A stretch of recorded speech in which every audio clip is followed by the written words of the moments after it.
everybody. Thank you for your time to join us this evening. It's my evening here in Makassar, and it's after lunch in Nina's side in Frankfurt. Yeah, welcome to the part of the series of the easy launching of Riwanua, where we've been starting it from December 5th. And then it will run through December 19th for 15 days. During this easy launching, we have hangouts, talks, and workshops. And what Riwanua is, you can find it. You can find it through our website, riwanua.ide. You can also go to our Instagram at Riwanua, and also you can go to our fan page in Facebook at Riwanua. So the website is in English and Bahasa Indonesia. And this evening we have a special guest, a friend that we've been conversing many times. Every time we meet, we always meet online or offline. We always converse, and we always discuss, and we always talks about this eastern part of Indonesia. That's the reason why we give the title of this meeting tonight, Cerita dari Utara, or Story from the North. The North here defines in many aspects. First is that Nina, our guest, Nina Oeghoede, who has a strongly culturally rooted from the North Sulawesi, from Sangihe-Talaud, and also because he was born in the northern hemisphere of the world, and then he's been living there, and now she is sitting there in Frankfurt, in Germany, in the northern hemisphere of the world, while I'm sitting here in the southern hemisphere of the world. So this is like a south and north dialogue or conversation. And yeah, that's the reason. That's the reason that we make it up as the title of Cerita dari Utara, or the story from the north. So yeah, it's now YouTube live can be accessed this conversation. Cerita dari Utara, or story from the north, is actually Nina's family story, which runs from the Talaud Island in North Sulawesi via Papua to Europe and back again. So this is also similar with the effort of Nina and family, the effort of coming back again to the northern part of Sulawesi, and also northern part of Sulawesi specifically, and then in the eastern part of Indonesia generally. So yeah, it's the story of three generations, from Vaderzegen Oeghoede, who mapped the inland of Papua, to Dirk Oeghoede, who became a visual artist. And as far as I understand, Nina, please correct me if I'm wrong, that Dirk Oeghoede was part of the lecturer in Jakarta Arts Institute. Yeah. In the 80s, yeah, and in Bandung also. Yeah, in the 80s. And Nina Oeghoede herself, who works as a writer and also a translator. This story from the north is also a story of fluidity and change, intercultural influence, and an exploration of what it means to be a person in an ever-changing world. Then, as part of Riwanua's Easy Launching, we invite Nina Oeghoede, our friend, and then she will tell us her story from the north, Cerita dari Utara. Nina Oeghoede was born in 1977 in Hertogenbosch, Netherlands, and he is a member of the Ughude family from the Manggarang, Kabaruan of the Talaud Islands. She spent part of her childhood in Indonesia. She will elaborate more about this, which location that she spent her childhood, where her father worked as an artist in both Jakarta and Bandung. And then she received a Master of Arts in Philosophy from the University of Ghent, Belgium, and works as a writer, translator, and editor of literary and contemporary art texts. The recent article she worked include a study of Pramoedya Anata Toer's novel Arus Balik, which never been translated to English. But I think that it was translated to Dutch, right? But in English. Yeah. And recent translation she did include the work of Surinam writer of Javanese origin, Karin Amatmoekrim, And Nina's current research interest focus on the Sangihe-Talaud region, as she retraced the family history, collecting folk tales and linguistic and historical information from Indonesia itself, from the Dutch, and from some English language sources. As far as I remember, that Nina and family, they actually tried to pack all of the things and then living on a jet plane and landed in Indonesia, in northern part of Sulawesi, and then Corona came, and then that's how all the plane postponed, not cancel but postponed. So yes, still now you're here in Germany with the Christmas tree in the background in the cold. Yeah, so because it's postponed, so it still will be happening in the future. Hope so. Yeah. Definitely. Yeah. And then with her family and also with her family, our friend also Pili Pirote, she's been researching many references, many texts, and many visual evidence of the Sangihe-Talaud culture, history, and social issues. And yeah, I'm not going to be very long to introduce this session. And then here I give the mic to Nina. Nina. Okay, so ya saya coba bicara bahasa Indonesia ya. Selamat malam di Makassar dan di Indonesia, and good afternoon to my friends in Europe. Dan sebelum mulai saya ingin mengucapkan terima kasih ya atas undangan ini untuk tim Riwanua dan Mirwan Anand juga. Dan saya share screen dulu ya, menunjukkan beberapa foto. Sorry Nina, this is what we didn't discuss before. I supposed to introduce everything in bahasa Indonesia, but it's fine. Okay. It's fine. This is part of the experimentation, so it's fine. You can see the screen, right? Yeah, we can see it clearly. Ya. So ini ya sejarah keluarga saya. Kami keluarga Indonesia Timur yang benar, karena kakek saya dia berasal dari Sulawesi Utara, tapi oma berasal dari Maluku, dan papa saya dibesarkan di Papua. Dan ini oma opa saya. Dan ini buku yang ditulis oleh papa saya pada masa pandemi tentang sejarah keluarga kami untuk kami cucu-cucu yang dilahirkan di Eropa. Kami, keluarga saya berasal dari Kepulauan Talaud, Pulau Kabaruan, Kota Manggarang di sini. Ini adalah rumah di mana lahir kakek saya di Manggarang. Ini ada Opa Ishak Ughude dengan istri kedua, Oma Ruth. Ini adalah foto dari makam dia dengan Oma Ruth, dan juga makam adiknya. Dan dari pihak ibunya, kakek saya keturunan dari seorang misionaris, Peter Gunther, misionaris Jerman, dan dia tiba di Manggarang di kira-kira pada abad 1850-an.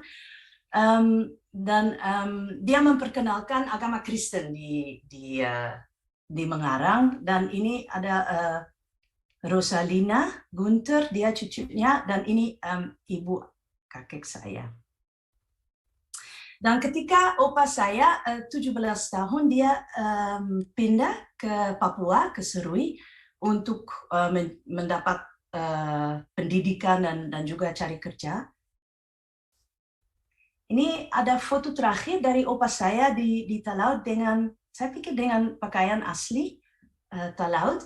Dan dia punya buku harian, dia menulis pada bulan Oktober 1930, saya berangkat dari Talaud Manggarang dengan kapal KPM, tiba di Serui pada tanggal 26 Oktober 1930.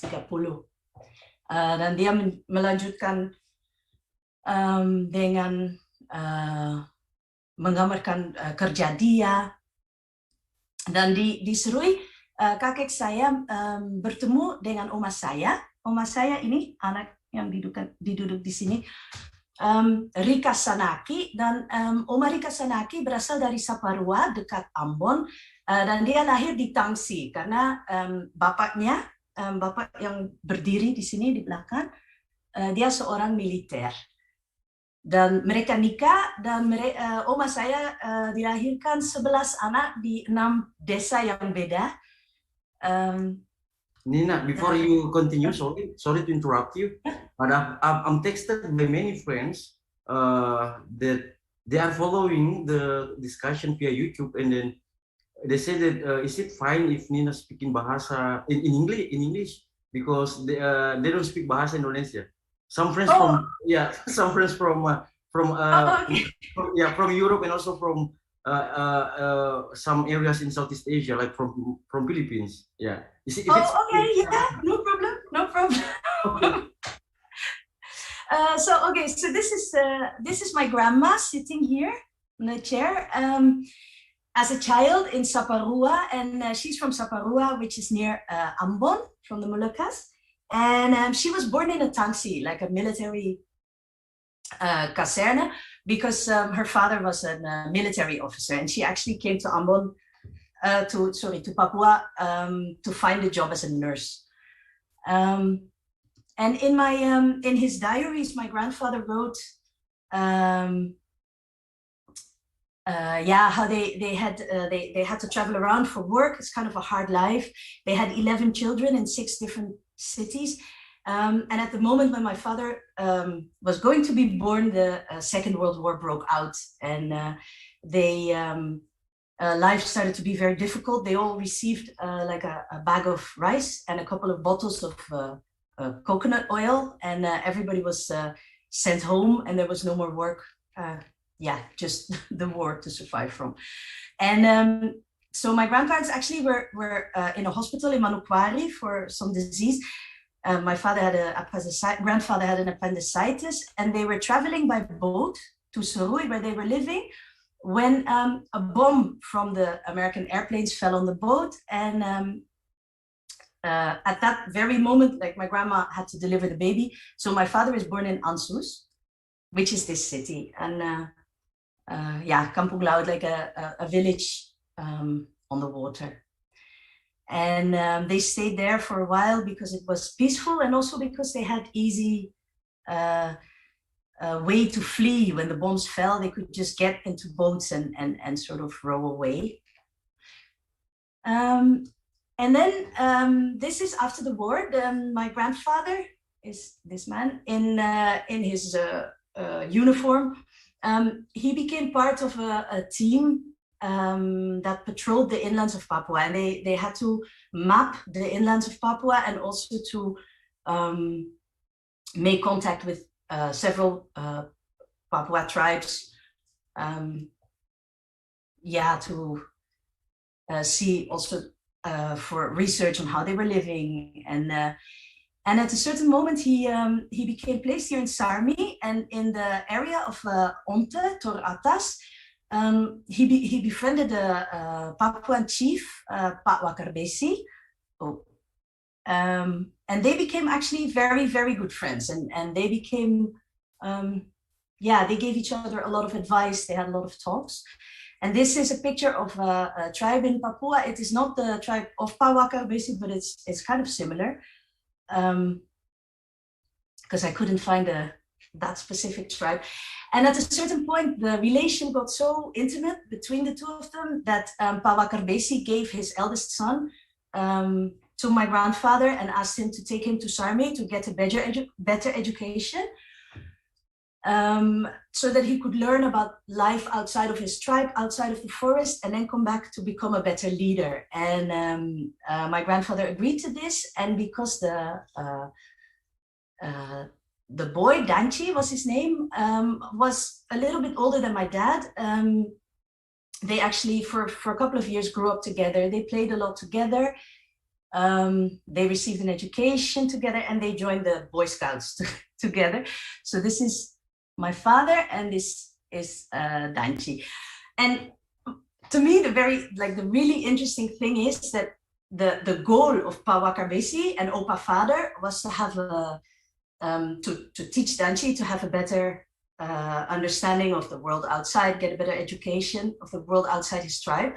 But because these two teenagers actually one influenced another, it was not only Danci who got like another worldview, but my father's thinking also changed and was very much influenced by these youthful encounters, which really just by hanging out together and playing together. I mean, there's many family stories of Danci who try to, with a bow and arrow, like shoot a jambu out of a tree, and the arrow getting lost in somebody's house and people afraid that Papuas would attack, and a lot of things they experienced together. And many years later, my father actually moved to Europe. He became a visual artist.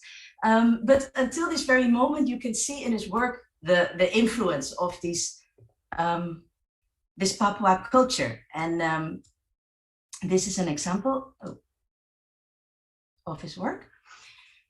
He uses a lot of feathers, a lot of, there's the calabash, very bright colors, a lot of wood and organic materials.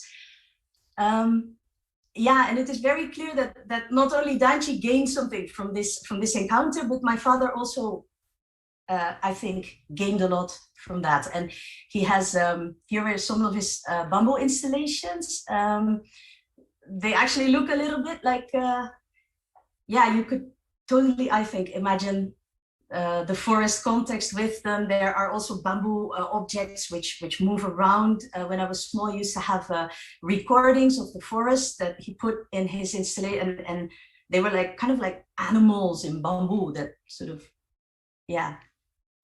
crawled around our house in many ways. And these are seeds of fruit. I don't know which ones. They were eaten. I don't know which the original fruit is. The picture here with the holes is because they were eaten by animals, and they were painted by my dad. And when I was small, these were my favorite toys because we actually found them together. My father and I, we went to the forest and sometimes and we found these in the Taman Nasional Gunung Leuser in Aceh, which is like a huge national park with wild orangutans at that time. I don't know if they are still there now. I guess so. And for a couple of weeks, even months, we lived in this forest. And this was our house. Just the three of us, my mom, my dad, and me, and one biologist, a researcher. And this was our little hut. And this is my dad with very ugly socks. They are made, actually, I'm sure, sorry Dad to show this picture, but had to be done. So the socks are made of, I looked it up in Indonesian, tasgoni, Ughude. Anyway, they were made by my mom because they protect your skin from the blood, how do you call this? Bloodsuckers and other insects. And it's a real hassle and very, very hot. Because my mother, for my dad, she only made socks, but for me, she made like a suit up to here. So I was 5 years old, like covered in this very hot, very difficult fabric. And then I could follow my dad to the forest, and I would not hesitate. If he asked me, I always went, however hot or problematic to walk these clothes were. So that's a little bit his history. And I think because I grew up between two cultures, between the East and the West, I finally ended up becoming a translator, because I think it doesn't often get a lot of attention, but I think the job of translating is just really interesting, and to me it's very exciting, because it's to me it's much more than just translating from one language to another language. I think we translators, we also translate ideas and ways of thinking from one culture into another, and from one medium to another. And to me, I think translation can be seen in a very broad sense. Like, for example, I've translated audio, transcribed it into written text. It could be like folk tales or oral traditions that become like an art performance, for example. Maybe some narrative structure that becomes another narrative structure. But I think every good translation is really a transformation of meaning. And I think a transformation of meaning always happens when people meet each other, like we meet each other now, and yeah, and it's just really exciting. That's why I made the example of my father and the Papuan boy. It's very exciting to see that both people are changed by the encounter, so to say. And maybe a good example, for example, I studied philosophy at the university, and for my master's thesis, I actually wrote about the mystical experience in the Christian religion in the 14th century, and I compare it to the experience of Nirvana in the Buddhist religion. And to be fair, I really don't think I succeeded. I think I failed miserably in comparing those two.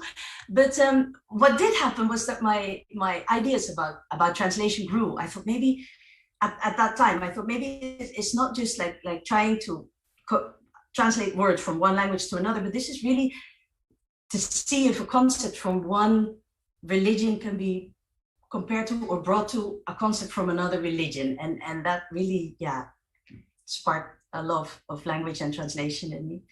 And lastly,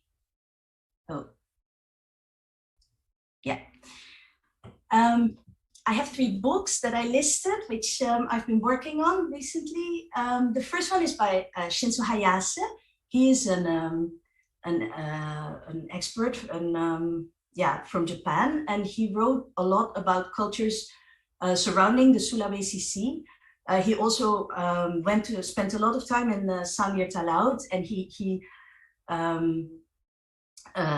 collected a lot of folk tales, also a lot of genealogies, like family histories from the islands, which is really extremely interesting. But in this book, and that is why I wanted to show it today, in this book, he really writes. He writes, my research is very, very thorough, and I do my best, but I can never bring back to life the past the way that a writer can, like a fiction writer. And then he refers to the second book by Yusuf Mangunwijaya, Ikan Ikan Hio Idohoma, which is about the islands of Ternate and Tidore in the, I think, 16th century, and the way they fight each other, and then the Portuguese and the Dutch come, and that whole history. And Shinzo Hayase writes, like, I do my best to gather information and make it very correct, but the way that he like paints the grand tableaus of history and the grand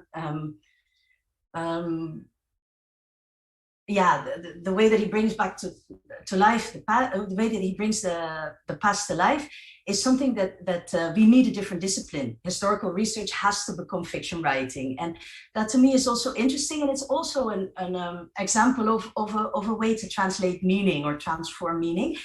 And the last book, Orang Laut, Bajak Laut, Raja Laut, by Mr. Lapian, which I guess is in Indonesia a maritime expert and a very famous historian, also a very dedicated historian on maritime issue. Yeah. Yeah. I added that book because I think that Mr. Lapian really for me succeeds in combining both those disciplines in one book. I mean, on the one hand, the research is very detailed and very in-depth, and yeah, to me it was really an excellent example of that kind of research. And at the same time, it's written in such a way that sort of you feel that you are part with the kings of the sea, and you experience the great sea wars, and you are with the Orang Laut in a little boat, and you eat their sea cucumbers that they just caught, and somehow it really combines those two disciplines of, on the one hand, historical research, and on the other hand, fiction writing. And yeah, I mean, that is really extraordinary quality of writing, I think. But the others two are too. And in that sense, it's three perspectives on on the same question of translating and transforming meaning, and that's actually what I prepared for now. So maybe until here, I will stop sharing the screen and we can discuss more. Yeah, thank you, Nina, for your for the images you shared about how your family history related to our knowledge nowadays on the region. You, for example, mentioned the best book I ever read from Y.B. Mangunwijaya, because he wrote many books like Burung-Burung Manyar also he wrote, and also but the one that you show is the best one I ever read from him. And oh really? I only read this one. I know of the other ones, but I haven't read them. So. Yeah. So a couple of times we discuss and we converse about that. You're actually also really interested to track back the archive of the Talaud, the Sangihe-Talaud history. How is it going now? How's the process? How it was started, and then what did you encounter up until now? Like, what did you find, and then is there any possibilities to explore in the future? Yeah, the plan, like you said, our plan was to really pack up the whole family and move and spend time in the area, which would have good, I think, for any research purposes is very, very necessary. But we were sort of handicapped in a way by COVID, stuck at home. So we started to think of different ways to keep in touch, and I think, like we discussed. And I guess I'm really lucky that we live here in Frankfurt, because we have the one of the biggest actually libraries on Southeast Asia here at the Goethe University, which is the main university in our city. The Southeast Asian department now is run by Mr. Arndt Graaf. Very a man with a lot of expertise, and his library is really, it's an amazing place. I mean, now also because of COVID, we couldn't access it. But the whole collection is online, and any name that you enter, like when you suggested, oh, maybe you should look into the book by Mr. Adrien Lafia, I entered it, and immediately, like the next day, it's there on the counter for you to pick up, which is something that I've never experienced in none of the cities where I live. So yeah, I guess we got a lot, also the books by Shinzo Hayase, a lot of his research on the family histories, like how he tries to find a new, because one of the problems I think is also that in Sangihe-Talaud there's a lot of oral tradition that maybe hasn't necessarily been written down, and it's it's a very different way of also accessing that history if you can't go there, but also I think to think of how to maintain it, because if you want to, this is one of the questions that we thought about, like how do you maintain, like how do you say that, record oral history? If you write it down, then it's necessarily not oral history anymore. So is it something that you would keep telling to each other, or is it we found an example by Fridus Stijle, which is somebody who an expert in exactly. And he actually did an experiment, a big project where he recorded hours and hours of history. This was then specifically in the context the last Dutch people to during the time of the war, when all the Dutch were being sent home in the 50s, and I went to Holland to listen to that, because you really hear their voices again. And then we thought, oh, it would be great if one day we could do something like this, maybe similar, with people from Sangihe-Talaud with and maybe find a way of yeah, recording an oral history like that, because it's very difficult to record it. And also, if you record it, it's always one point in time, because it's such an organic and living thing. And good. So until now, we've really been researching that and reading up on a lot what we could find here, and also like we discussed, if seeing which archives we can access and how we can find more information, and also what would be the best way to, could it be a performance, could it be a book, could it be a recording? By the way, I saw those maps behind you when I visited your place in Frankfurt. So is it like a wish or like a part of the prayer that you will be there in the north, and then like spending time sometimes and with families and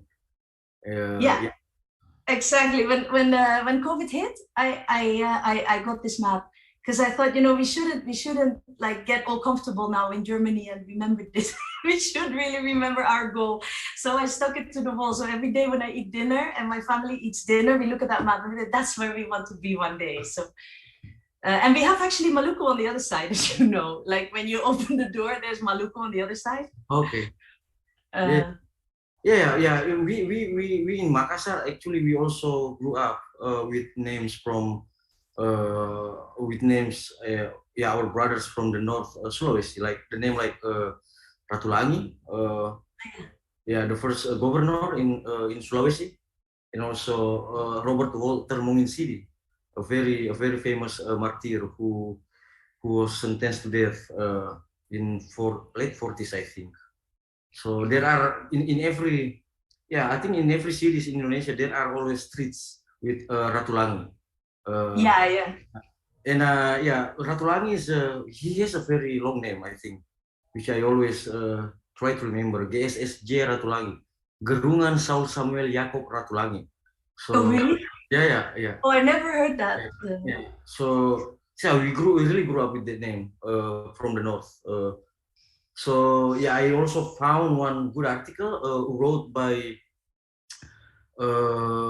George Yunus Adicondro in maybe in 70s or early 80s in journal Prisma about Ratulangi. That George Yunus Adicondro used the metaphor of an eagle, that Ratulangi is like an eagle. Yeah, so he's also an expert on math, and then at that time he was already gained a doctor in science. I think it was in math. Because the big university is also. It's also the name of the university, right? Manado, Samratulangi University. But these names from the north are really part of the collective memory of Indonesian, because the name is always become the name of the streets in the big cities. Oh, really? So that's how we like a lot, because we also looked a lot at the languages of Sangihe and Talaud, and they sound very different. But I don't speak them. I'll be happy if I can speak Bahasa Indonesia. But I found it really interesting, and what I really also found interesting is the idea there was. I read this in Palapian's book, that you have the Bahasa Sasahara, which is like a secret language that the sailors used at sea, actually to hide their roots, and so that the spirits of the sea could not catch them. So they would have like a special language that they spoke, and really beautiful words, also words for sea, like the sea in general, and then the sea that you only see in front of you. And it sounds very very melodious. And I think also the names of people are very different, because if I look at names from our family, like my name Oeghoede in Indonesian, I think the original version is Ughude with a U spelled. The OE was adapted for the Dutch. But if you look at the names, it's Mapalulo and Nenunggana, Leon Samane, and a very different sound and yeah, beautiful names really. Yeah, so, and also I remember you gave me a book of like a Vergist Insel or a Forgotten Island. Yeah. Yeah. So what is the book about? Maybe This is a show that they did in made by two anthropologists in I think for the Museum of Dresden, I think. And they actually went to the islands for 2 months to Sangihe. I think only to Sangihe. I don't remember if they also went to Talaud. And they lived with families and they recorded also the whole culture and also the festival that they have, the New Year's festival where everybody dresses up and they go like in a big parade dancing in the street. They used to also have masks. I don't know if they still do that, like cardboard masks, which was really quite interesting. These women, I think, went there because the museum already had a big collection of objects from Sangihe and Talaud, and I think they made a lot of pictures, and I think the show was to make a combination of the objects and the pictures, which is also something that, for example, here in Frankfurt, we have the Museum of Ethnography, and they also have a lot of objects from Indonesia. How this is, I don't really know actually, but yeah, it's amazing what you can find because the collection is very big, and also I think a lot of objects from East Indonesia and from Flores and Timor there, that area. Yeah, maybe we can find out more about this museum. There is a collection from eastern part of Indonesia, and then maybe we can has a special session on this after we look at what's in there. And there's a question from our friend in Quezon City, Philippines, Mark Salvatus. He's asking that since you showed the archive of family, he wants to know that how to decide actually what to be in public and what is kept private. Because yeah, it's like a family archive that you show there. Yeah. Yeah, that's actually interesting. Well, I think it started out when my over the years, my father my father's the eldest son in the family, and he had a lot of pictures. And after my grandparents died, he had a lot of material.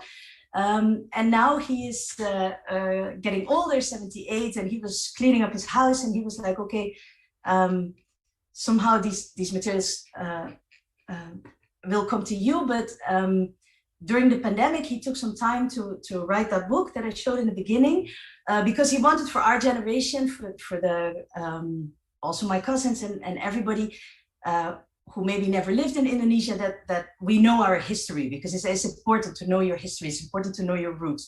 So he wrote that book, and actually we went through all the pictures and all the materials that we had, trying to look which is interesting, which is not interesting, well, in the end, clearly to us, everything is interesting, but in the end, we thought it should all be shared, because things that are not shared, things that you keep to yourself, they will be in the cellar and then they disappear. So yeah, he put like all the information that we had, the pictures of my grandfather's diaries, everything we put in there. And then for this, I asked him like that, I said, okay, because maybe it will be a video that will stay on YouTube. And then he said, well, you just decide, it's your history also, so just decide what you show. I don't know. I never showed him the pictures of him in the ugly socks, so maybe he doesn't like it to be portrayed like that. But I think it's just important to share the things that we have, and I think it's when you asked me for this talk, I thought, is it interesting to show like photos from our private family album? Should I not more talk about like books that have been published or whatever? And then I thought, no, actually it is. Well, I hope it was interesting to even to people from outside our family, because somehow, yeah, it gives it a more personal touch. And my aunts and uncles, I invited them all to this lecture, because this is actually, I made it into 3 generations, but we have a very big family, very tight family. And like I said, my grandma had 11 children, but one of whom has already passed away, or more, but one as a baby. And they were all really enthusiastic that we shared this information. So, yeah. And also, yeah, about the kids, because as far as I know that you have two beautiful kids. Yeah, how do you transmit this history to them? And then, is it also that you try to introduce Bahasa Indonesia as the language that your father used before? Yeah, well, first of all, through songs, I think. I think Eastern Indonesian people, we like songs. My grandmother was from the Moluccas, so we have a very strong family tradition of singing, and every birthday party, every Christmas party, we are lucky to have some professional musicians in the family, and also very good non-professional musicians. So it's like one burst of music and fun, and all the kids get carried away by it. And I think they can all, even us, when we were younger, without speaking Bahasa Indonesia, we can all sing all the songs. Because actually, I found a very beautiful rowing song from Sangihe, and my father sent me recordings of this. And I thought, okay, if I have enough guts, I will sing it to you today. But then I thought, no, maybe... because that, like, the picture that the song went with, it fell out of the slideshow. So I think through music they have a lot of, and I think all of us really feel very Indonesian, and are very proud of our heritage, even though, I mean, there's different, some of us grew up in Holland, and I lived there as a child, but some of my cousins went to work in Indonesia when they went to work in Papua, went to work on Java. Some didn't, but I think everybody has a very strong connection. And to my own kids, I really try to transmit it, although it is more difficult in Germany just by ourselves. So we're always happy when friends like you or others visit, and we try to go to see our friends as much as possible. I try to read them like children's books.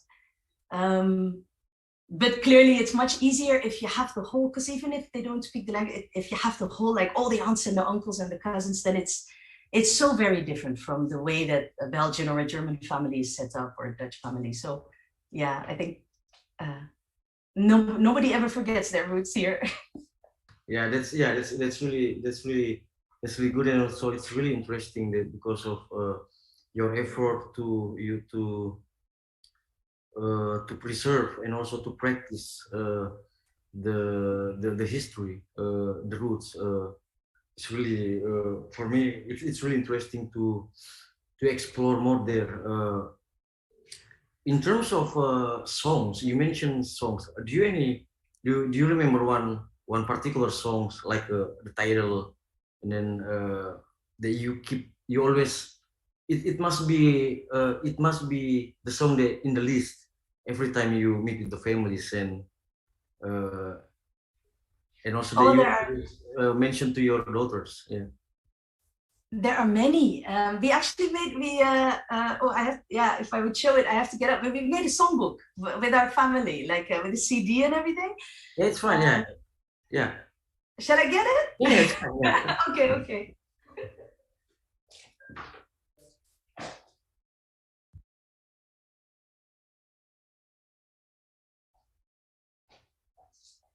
So this is, oh wait, you can't really. Oh, maybe like this you can see it doesn't. Yeah, this is all my aunts and uncles, and these are the songs that they and my cousins. Oh yeah, and this is actually a picture of my family when they sang it in Papua. So this is my grandparents, and here is all the, but now you see, yeah. So you have Waktu Hujan Sore-sore, you have Lembe-lembe toyando yo, Iring Dikau, some Dutch songs that are typical too. And one of my cousins is actually, they have their own recording studio. So they also recorded this also for the next generation again, like for my children who maybe don't grow up with this whole setting of the later in their life, that maybe, everybody will be scattered around the world and around Europe. So who knows if they will still have these big kitchen sessions of music. So at least they will have the CD and the book and the text, and all the notes are in there if you want to play guitar or any instrument.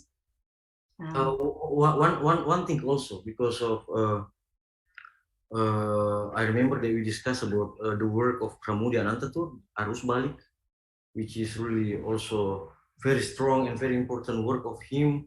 Talk about the cultural tide turn that is at the first time it came from the south to the north, and then everything now coming from the north to the south. So maybe you can and also the project you work on this book of this Arus Balik. Maybe you can also talk about, since this is about Cerita dari Utara. Or, this was a show that I made with my husband, or not like I co-wrote the article. My husband made a show in Singapore about, that was loosely based on the novel, and the whole idea that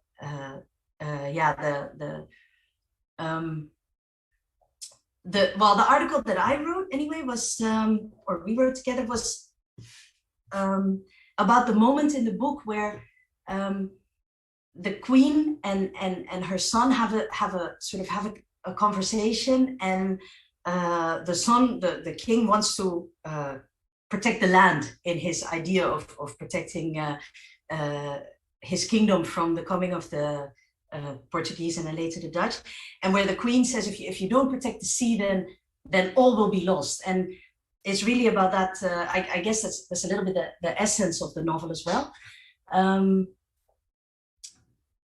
we thought it's just a very interesting moment, because in the end he does choose for the land, and then you see that he once he loses the water, he loses the whole struggle, and his kingdom gets overrun in the end of the novel. And we thought it was very interesting also because you see how important the sea is, and also it has a very contemporary ring to it, because right now the water is again becoming very important, sowieso in the world, but also with the whole climate change and everything. This is something that we will have to deal with, like how to protect the coastlines, and how to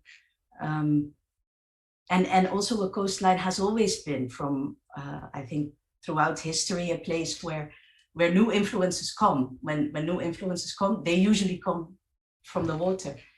So that's what the article or essay focused on. And also, this is also because the work that hasn't been translated to English, this Arus Balik. So as far as I remember also that Philip has been trying to find any way to how to bring this work to English. So I hope so that someday in the future it can come to reality, that international readers who read in English can also access this book. It's I don't know, it is strange because a lot of the other works were translated into English, and I think only for this one, only the second chapter was translated, I think by John Rosa, but also as part of an article or of an essay. And I think Philip was actually in touch with somebody who had the permission by Pramoedya to translate it, but it's a big book, so hopefully one day funding and opportunity will be found, because it would really be like a very valuable, I think, asset to Indonesian literature abroad, that people can access this literary work. And it's also because it was translated to Dutch, right? With the title Stroom, like a stream from the north. De Stroom uit het Noorden. And it was translated by Rudy Kousbroek, who was actually a very good friend of Pramoedya as well. I think he translated like a couple more books by him. And yeah, I don't know how that came up. Probably because of the Dutch-Indonesian relationships, that there is a lot of interest and a lot of money maybe at that time for the translation of these works. And also because it is about Dutch history. So partly also, so because it's the Dutch ships that actually overrun the whole island. So I guess, yeah, maybe that's why they, there's just a big tradition of translating, I think, Indonesian literature and also Dutch literature into Indonesian. A lot of writers have also been translated the other way around. Yeah. Which for us was a great advantage, of course. Yes, yeah. I think that's we've been conversing for almost an hour, and I think I need to say that this is like an initial conversation on this Cerita dari Utara, and then I think we will continue this Cerita dari Utara as like a regular conversation. We will discuss about it, that whether it will be monthly or like once in 2 months. But I think that these stories, this conversation on Cerita dari Utara is really interesting to continue. And then we will discuss about how to do this. But yeah, this is one of the program in Riwanua Easy Launching that we will keep as a project in the future. Now it's online, but yeah, hope that everything will be better again. The pandemic will be gone, and then we can meet in persons to organize conversation in persons. Nina, you want to say something as a closing remark? This is not actually the last conversation we have on this Cerita dari Utara. We'll have more in the future, but do you have something as a closing remark for this now conversation? Yeah, well, thank you so much. I mean, thanks so much for inviting me. It was really exciting to think about it and prepare it. And I would really love to continue this conversation as Cerita dari Utara and see, because I think it's like I said in the beginning, like the transmission of knowledge is something very valuable, but could also be really fun if it's just like this. I mean, exchanging ideas, telling stories, getting to hear stories from other people. And it doesn't always have to be in an academic setting or whatever. And like hanging out online, hopefully one day hanging out together in Makassar, who knows? Yeah, or in the north, in Talaud, in Manado, or maybe we can do one session from there. That would be great. Yeah. So thank you so much, Nina Oeghoede, for your time. Thanks everyone who's been attending this conversation via YouTube Live. Thanks to our friends Nugraha Salim for preparing this, and also our friend Philip Pirote, who's also helping us to prepare this conversation this evening. Thank you so much. And then we're going to have more conversation, hangouts, and workshop of this easy launching of Riwanua till December 19. We'll keep you updated. Please check our website, riwanua.id, and then our Instagram at Riwanua, and our Facebook fan page, Riwanua. See you. Thank you so much, and have a nice Monday. Bye-bye.